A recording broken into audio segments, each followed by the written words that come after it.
Welcome everyone to the next edition of the DK Down Under show. I'm your host here, Smatho with our AFL host to my right hand side, Tristan Heffernan. We're here for Friday night footy in the AFL, which is the Greater Western Sydney Giants versus the Collingwood Magpies. Hef, how are you today, mate? Really good, really excited for this game, actually, Smatho. I reckon there's a bit to work with here. Excellent. Before we work through it, we must shout out to our providers here at rotogrinders.com who are delivering the best AFL Daily Fantasy content for our worldwide markets. And we're obviously brought to you by dailyfantasyrankings.com.au, Australia's premium AFL fantasy site. Make sure you subscribe to our YouTube channel and follow us on Rankings at DFS for all of your AFL DFS needs. As always, it's all free to use on our particular website. And then for our premium subscribers to RotoGrinders, make sure you check out our AFL fantasy projections in LineupHQ. Let's look at this particular Friday night match, which is going to be a really, really good match to watch. The Greater Western Sydney Giants are hosting the Magpies. Currently, the Magpies are actually a small favourite there at, let me bring this up, minus 143. The total is at 123.5, and there's currently a small spread of 4.5 points. If you check out the Data Tools on the Daily Fantasy Rankings website, we can see that Collingwood have been locking down goal scoring for all the teams this year in the league, giving up the least amount of scores, which is translated to fantasy scoring, which is the third least scoring for forwards. However, Collingwood have been giving up fantasy scoring to opposition defenders, and are now second in the league. And as you might have seen on our Rankings DFS Twitter handle last week, our projection providers named Fantasy Boss used these particular tools for a slate winning performance last Saturday. So Hef, you're just sitting there ready for all the gold here. I've got to go through the team news first, mate. Right. So, the Giants get back some of their premium midfielders this week. We've got the likes of Toby Green, who's a premium mid forward, and also Josh Kelly, who's pretty much one of their best midfielders in the team. And they also should get back Lockheed Ashe, who suffered a concussion early in the game in the previous round. The teams will be released on Thursday evening in Australia, so you have plenty of time before this particular matchup to get your contest into DraftKings. So, Hef, here we go. What are your general thoughts on this slate to start with? Well, a bit of background on these two teams. They met last year in the prelim final when Collingwood were a really strong favourite at home there at the MCG, and GWS happened to upset them by less than a goal and go on to the grand final. So this is the first match since then, and I reckon both teams are going to be up for it. GWS had a really embarrassing loss last week, so they're on the rebound back at home here in Sydney, and Collingwood are travelling beautifully. So it's also going to be a huge match.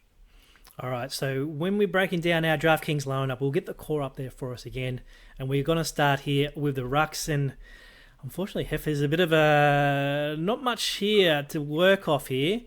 Brodie Grundy, obviously, he's the most premium ruckman in the competition outside of Max Gawn. You can make an argument for that, but at 8,200 for a ruck is a significant slice of your salary, whereas Sam Sauce Jacobs at 5,700 had a shocker last week against probably the worst fantasy scoring ruckman in the league in Tim English.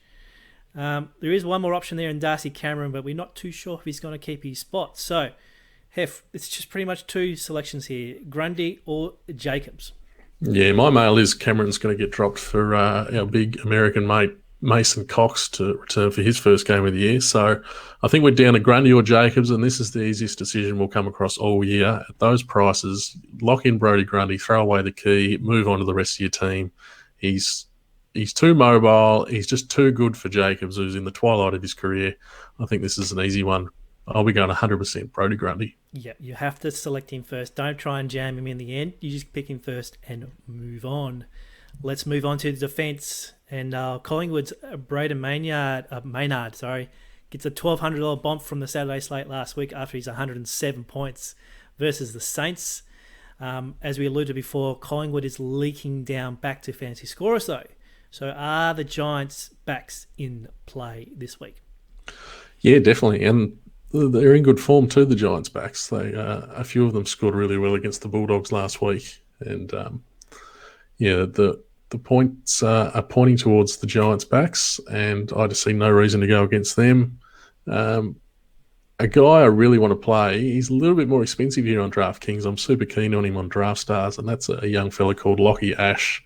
He had his first game last week. He only had 28. I think he might have burnt a few fingers there, and I think we'll see him bounce back here, back at home. I'm really keen to get him in my team to offset the money we've spent on Grundy in the ruck. Excellent. Let's move on to the midfield. And then we've got a plethora of options here in the midfield, pretty much up to 10, 11 midfielders who can easily go bananas on through their ceiling. Look, no mucking around here. Who are you targeting from either side? Well, we've had a bit of information today. It looks like Adam Treloar's doubtful to return to the team for Collingwood, so that's really important from a fantasy perspective. It means we can still play these inside Collingwood midfielders, the likes of Taylor Adams, Scott Pendlebury. They're not going to have to spread the load like they would if Treloar returns. So I'm especially keen on Taylor Adams for that point. But if Treloar surprises everyone and gets picked, then my enthusiasm wanes a bit. There's so many options here. That's all we can say really. There's not really many of these midfielders that can't go out there and score 100. I would just say have a bit of caution with a couple of young GWS guys who will look like really good value on the DraftKings site there. Jackson Haitley at 5,400, coming off an 80, and Jai Caldwell, who's at 4,800. He's averaging 64 this year.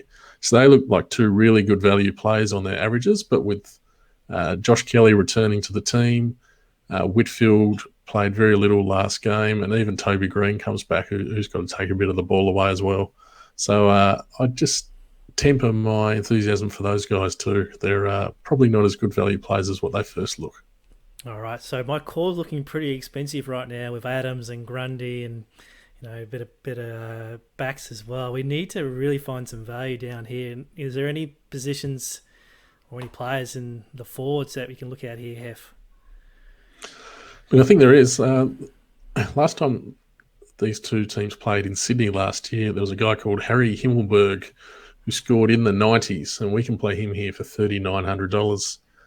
Collingwood have been a bit susceptible to giving up points to the big forwards, which he is one of. So if we're trying to save a bit of money, I think we can do so there with Himmelberg. I think on the Collingwood side, a guy called Jamie Elliot at 4,500. He's a really talented player. He's had injury issues, but when he's up and going and gets a few games under his belt, he's got a really good ceiling at that type of price. So last week we saw him get into the midfield a bit, so I think that's really promising for him as well. Any final thoughts on this particular slate? Final thoughts? The outsiders here, GWS, but I'm actually keen that they can cause an upset here. And while I expect the Collingwood midfielders will get their points like they always do, I'm going to be very heavy on GWS players and all the other positions, obviously bar Grundy and the ruck. Excellent. Well, thanks for your thoughts there for us here for Friday night's GWS versus Collingwood game. Make sure you get to dailyfantasyrankings.com.au for all of your AFL daily fantasy content, and to make sure you get to rotogrinders.com for all your LineupHQ needs. Hef, I'm looking forward to talk to you more footy in the next edition of the DK Down Under Show. Thanks for joining me. Sounds good. Thanks, mate. Thanks for watching. See you next time.